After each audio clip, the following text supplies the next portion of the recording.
I saw this morning was pretty amazing, to say the least. But there's a number of people in here that are trained in this whole area of trauma. I am not trained. I work with trauma people every day. So my question is, what I saw this morning with Jason, I know others could do that, but I'd like to get to a place to where I could be able to help in the healing process, and this workshop is part of that. Yes.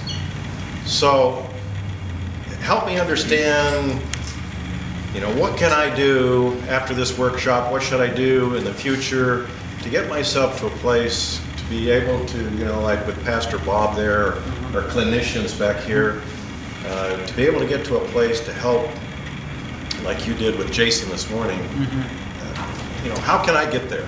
Well, the first thing is what you're doing, which is you're dealing with yourself. Okay? Right. Because to be an effective helper, to be an effective caregiver, you don't have to be totally healed. You don't have to be totally recovered. But you need to know your own stuff, and you need to be able to recognize it.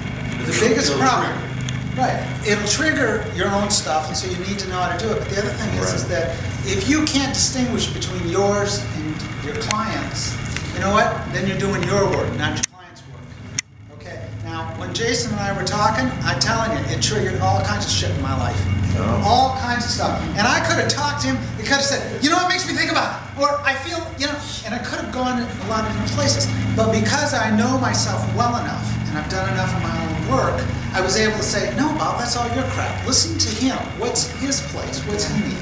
So the first thing is, tend to your own healing, okay? And you're doing that. The next thing is that what you have to do is to be able to stay present with somebody who, when they start to talk about their situation, their condition, whatever they're dealing with, that you can stay in the here and now with them. You don't get triggered to the past, or you do get anxious and jump into the future. Right. Because that's what a lot of therapists do, is they jump into the future. Right? Okay. Yes, I want to be clear with people that because you know these techniques, and I encourage you to use them, okay, it does not make you a specialist in traumatic stress recovery. Because you know a little bit about grief, or you've gone to a grief workshop, you know what, that's part of your process, but it does not make you an expert.